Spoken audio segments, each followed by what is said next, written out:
दुनिया का हर मजहब लंबी लंबी उम्र रखता है, और ये इस्लाम जिसकी जाहिरी उम्र हुजूर के आने के वक्त से लेकर अब तक सबसे कम उम्र है, जिसे 1500 साल कहते हैं। लेकिन आज यही इस्लाम पहुंचा कहां तक है? 3,500 किलोमीटर का सफर करके मदीने शरीफ से आया कैसे? अल्लामा हशमती साहब किबला फरमाते हैं, मैंने 25 घंटे फ्लाइट का 3 स्टेप में सफर किया था और दुनिया के आखिरी किनारे पर पहुंचा था, जिसे फिजी कहते हैं। वहां से दुनिया एंड है, खत्म है। वो कहते मैंने इशा की नमाज पढ़ी, खाना खाया, सो गया। सुबह को मैंने फजर की नमाज में अपने आप को अपने बिस्तर से बाहर निकाला, नमाज पढ़ी तो मैंने खिड़की खोल के देखना चाहा, देखें दुनिया का आखिरी किनारा जहां से दुनिया खत्म है, वो एरिया, वो मंजरनामा कैसे लगता है?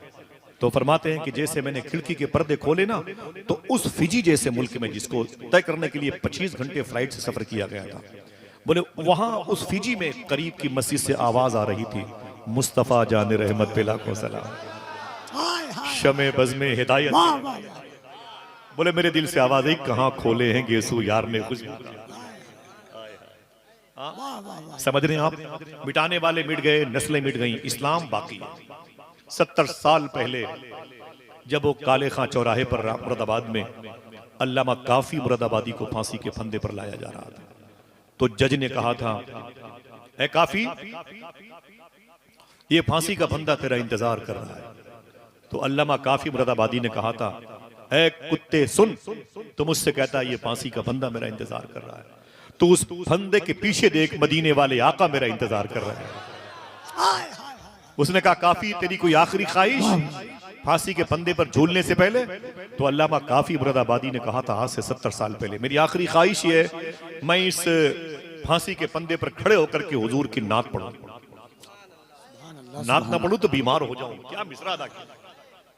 मेरी ख्वाहिश है कि मैं इस फांसी के फंदे पर खड़े होकर हुजूर की नात पढ़ना चाहता हूं। तो उस अंग्रेज जज ने कहा, पढ़ ले, ये तेरी आखिरी नात है। तो आपने कहा, ओ जालिम सुन, तो मुझसे कहता है ये मेरी आखिरी नात है। जो नात आज फांसी के फंदे पे पढ़ के जाऊंगा ना, मेरे इंतकाल के बाद वो नात हर मजलिस में पढ़ी जाती रहेगी। उसी नात के बोल हैं, कोई गुल बाकी रहेगा ना चमन रह जाएगा। जरा हाथ उठा के बोलो, बस रसूलुल्लाह का, ऊंची बोलो, बस रसूलुल्लाह का। जो दीन शेबे अभी तालिब में न मिटा वो कभी न मिटेगा, जो दीन ताइफ में न मिटा वो कभी न मिटेगा, जो दीन करबला में न मिटा वो कभी न मिटेगा। समझ रहे हैं आप? ये दीन बाकी रहेगा। हाँ, अगर हमने दीन को बहुत हल्के में ले लिया, हम दीन की रुसवाई का सबब बन गए, हम दीन की हुर्मतों की चादर के तारोपोत को नीलाम करने में लग गए, हम मिटा दिए जाएंगे। दीन मुस्तफवी नहीं मिटेगा।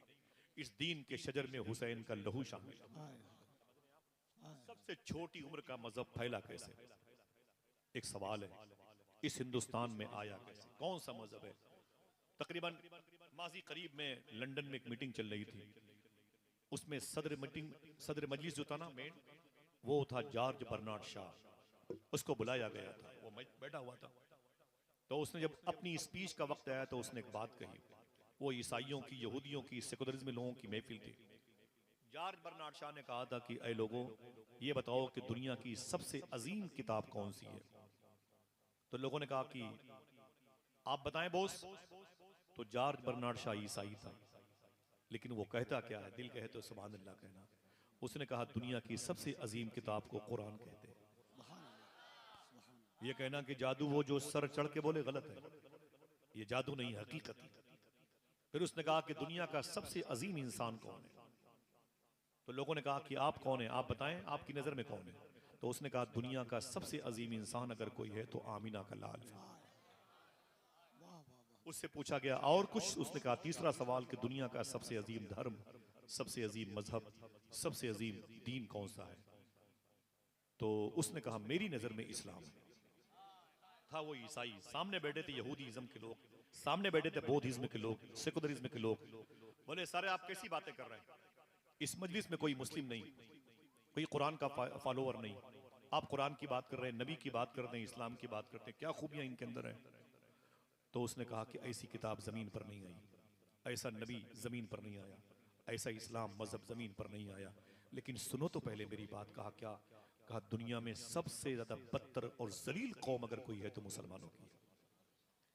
जो उसने तमाचे मारे, मैं करीब होता तो मेरे चेहरे पे लगते, नहीं लगे फिर भी निशानियां बाकी हैं। उसने कहा सबसे जलील और बदतमीज और रजील कौम अगर जमीन पर कोई है तो मुसलमानों की। लोगों ने कहा सर कैसी बातें करते हो, कुरान सबसे अच्छी किताब, उसके पढ़ने वाले जलील, इस्लाम सबसे अच्छा मजहब, उसके फॉलोअर कैसे जलील, नबी सबसे प्यारा, उसके मानने वाली उम्मत कैसे ये जलील हरकत करती है। तो जॉर्ज बर्नार्ड शॉ ने कहा था इतना अजीम मजहब मजहब इस्लाम, इतनी अजीम किताब कुरान, इतना अजीम इंसान आमीना का लाल, जिसको पा करके भी अब तक इस कौम ने उसकी अहमियत को नहीं समझा है, इससे बदतर कौम कौन होगी। ये उसने कह के बात खत्म कर दी। अब हम अपना अपना मुहासबा करें कि आखिर बात क्या है। कौन सा दीन वो था जिसको इस्लाम कहते हैं, हम किस दीन को इस्लाम, इसमें बहुत सारी चीजें खुद साख्ता हैं, हमने बना रखी हैं। एक भाई हमारी बेटी की शादी में आए चाहे ना आए, और हमारे दोस्त आके हमारी इज्जतें बचा लेंगे। एक बूढ़ी माँ को हम भूखी मरते हुए देखना चाहते हैं, हमें उसकी जरूरत नहीं, हमें तो आला सोसाइटी के लोगों की जरूरत है। हमें इन उलमा की कोई जरूरत नहीं, हमारी क़यादत करने वाले सियासी लोग बहुत हैं। हमें अब जायज कमाई के पैसों से अपनी झोपड़ी नहीं बनाना, हमें रिश्वत और दलाली के पैसों से अपनी बिल्डिंगें खड़ी करनी है ताकि स्टेटस हमारा बुलंद हो जाए। इस नजरियात को इस्लाम नहीं कहते। समझ रहे हैं? आइए हम बताएं कि इस्लाम किसे कहते हैं, ये इस्लाम कौन सा था, इस्लाम हिंदुस्तान में आया कैसे। तेजी के साथ एक बात पूछूं, कभी इस हिंदुस्तान में हुजूर तशरीफ लाए? जल्दी बोलें, पढ़ी लिखी जमीन है। कभी हुजूर आए? नहीं। कभी सिद्दीक उमर आए? ऊंचे बोले नहीं। कभी उस्मानो वली आए? मखदूम कायनात के दोनों बेटे कभी आए? न इमाम हसन आए, न इमाम हुसैन आए, न इमाम हुसैन के बेटे इमाम ज़ैनुल आबदीन आए, न उनके बेटे इमाम बाकिर आए, न उनके बेटे इमाम जाफर सादिक आए, न उनके बेटे इमाम मूसा काजिम आए, न उनके बेटे इमाम अदी रजा आए, न उनके लाडले इमाम जव्वद तकी आए, न उनके लाडले इमाम अदी नकी आए, न उनके लाडले इमाम हसन अस्करी आए, न ही 12वें इमाम इमाम मेहदी के आने का तस्वुर है। कोई जिक्र है? अगर होगा तो जुमले वापस। ठीक। न शेख अबुल हसन शाज़ली कभी आए, न इमाम बूसीरी कभी आए, न हुजूर गौसे आजम कभी आए, न शेख जुनैद बगदादी हिंदुस्तान आए, न शेख मारूफ करखी कभी आए, न तो सरकारे बहलोल दाना कभी आए, न इब्राहिम खव्वास कभी आए। तो ये दीन कैसे फैला? मेरा सवाल है। गैर मुनक़सिम हिंदुस्तान में 150 करोड़ लोग पाए जाते हैं बनाम मुसलमान, ये आए कैसे? इसको मानो तो या न मानो, ये किसी की तबलीग का बेस नहीं है, ये गरीब नवाज सरकार का मरहून मिन्नत है। इस दीन को लाया है अजमेर के सुल्तान ने, इस दीन की जुल्फें सवारी हैं सरकार मदार आजम ने, इस दीन को अपनी गोद में पाला है सरकार गाजी पाक ने, इस दीन को दुआओं से नवाजा है जो हमारे अंदर आ रहा था, समा रहा था सरकार दाता गन बख्शली हिजवरी ने, सरकार तमीम अंसारी, मालिक बिन दिनार जैसे बुजुर्गों ने दीन मुस्तफ़ी के वजूद को आरास्ता किया। शेख अब्दुल कादिर जिलानी की दुआओं ने इस दीन को जिंदगी अता फरमाई। बाद में इमाम अहले सुन्नत फादिल बरेलवी जैसी अजीम शख्सियत ने इस दीन के बाजुओं की मछलियों को जिंदगी अता फरमाई। आए नहीं कभी अल्लाह के रसूल, बुजुर्गों ने आ के दीन फैलाया। उन्हीं की मजार शरीफ पे जाना शिरक हो गया, उन्हीं के वसीले से दुआ मांगना मुजरिम हो गया, मांगने वाला मुजरिम हो गया। आइए बात करूं कि ये दीन उन बुजुर्गों ने कैसे फैलाया। कलाशकोफ AK-47 राइफल नहीं थी, फिर लोग कैसे कलमा पढ़ते थे? तलवारें नहीं थी उनके पास। अभी तो बताया मेरे भाई ने, वो टूटी हुई खजूरें लेके आने वाले लोग, उसके प्रेशर में लोगों ने कलमा कैसे पढ़ लिया। आइए बात करें इस्लाम जो सबसे बेहतर दीन है इस मुल्क में कैसे फैला।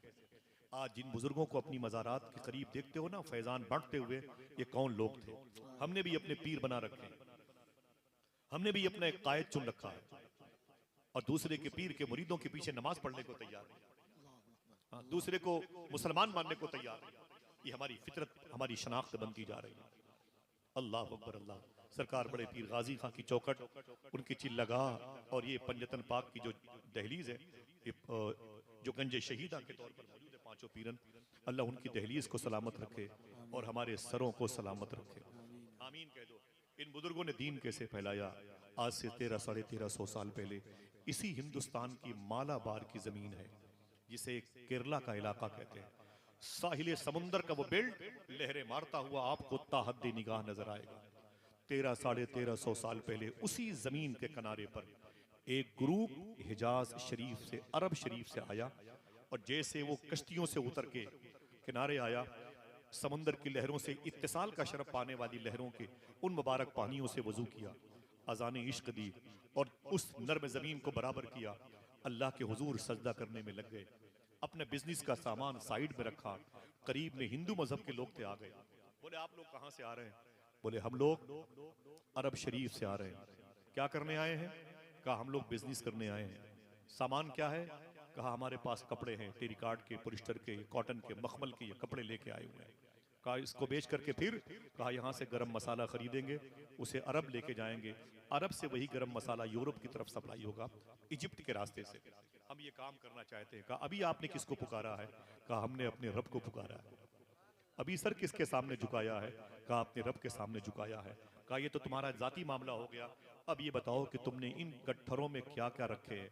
कहा सारे गट्ठर में कपड़े हैं। कहा इनका सैंपल? कहा हर गट्ठर में एक बालिश्त कपड़ा निकला हुआ है सैंपल के तौर पर, आप इसे देख ले, इनमें उसकी कीमत लिखी हुई है, न कोई नारा न कोई हंगामा। ठीक है, हर कपड़े के गट्ठर में ये कीमतें लिखी हुई हैं, सिंपल